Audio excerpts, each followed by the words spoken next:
അറ്റംപ്റ്റിൽ തന്നെ എനിക്ക് OET score ചെയ്യാൻ പറ്റി. ഈ അക്കാഡമി ചൂസ് ചെയ്തിട്ട് എനിക്ക് ഭയങ്കര സന്തോഷമുണ്ട്. ഇത് അനേകായിരം നഴ്സിംഗ് വിദ്യാർത്ഥികളുടെ വിജയാനുഭവം.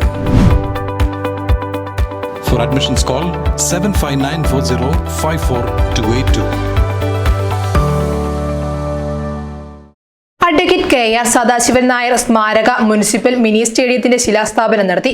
കുര്യൻമലയിൽ നിർമ്മിക്കുന്ന മിനി സ്റ്റേഡിയത്തിന്റെ ശിലാസ്ഥാപനം ഡീൻ കുര്യാക്കോസ് MP നിർവഹിച്ചു.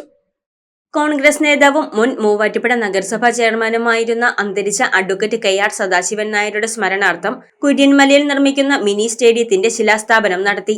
85 സെന്റ് സ്ഥലത്ത് നിർമ്മിക്കുന്ന സ്റ്റേഡിയത്തോടനുബന്ധിച്ച് turf, mud court, gallery, office, വിശ്രമമുറികൾ തുടങ്ങി ആധുനിക സൗകര്യങ്ങളോടെയാണ് പദ്ധതി വിഭാവനം ചെയ്തിരിക്കുന്നത്.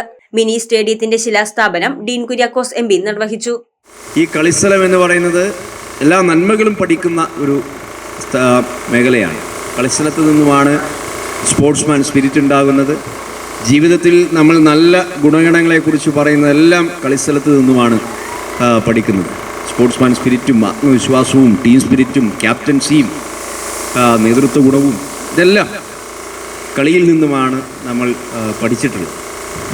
വിട്ടുവീഴ്ച മനോഭാവവും എല്ലാ കാര്യങ്ങളും. അപ്പോൾ ജീവിതത്തിൽ വേണ്ടുന്നതായിട്ടുള്ള നല്ല നല്ല ഗുണഗണങ്ങൾ കിട്ടാൻ അവരെ കൂടുതൽ കായിക ശേഷിയുള്ളവരാക്കി വളർത്തുക എന്നുള്ളതാണ്. അതിനേറ്റവും അനിവാര്യമായിട്ടുള്ളത് കളിസ്ഥലം തന്നെയാണ്. ഗ്രാമത്തിൽ ഒരു കളിസ്ഥലം പദ്ധതിയിൽ ഉൾപ്പെടുത്തി നടപ്പാക്കുന്ന മിനി സ്റ്റേഡിയത്തിന്റെ നിർമ്മാണ ചുമതല സ്പോർട്സ് കേരള ഫൗണ്ടേഷനാണ്. ആകെ 70 ലക്ഷം രൂപ ചെലവ് പ്രതീക്ഷിക്കുന്നതിൽ 35 ലക്ഷം രൂപ കേരള സർക്കാരിൽ നിന്നും 10 ലക്ഷം രൂപ വീതം നഗരസഭ, MP ഫണ്ട് എന്നിവയിൽ നിന്നും 15 ലക്ഷം രൂപ MLA ഫണ്ടിൽ നിന്നുമാണ് വകയിരുത്തിയിട്ടുള്ളത്.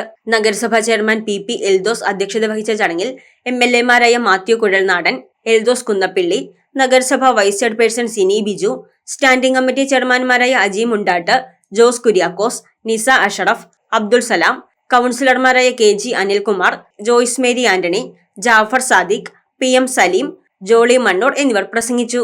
News desk Muvattupuzha news. ആദ്യം ടെൻഷനായി. മകളാ പറഞ്ഞത് അഹല്യയിൽ പോകാൻ.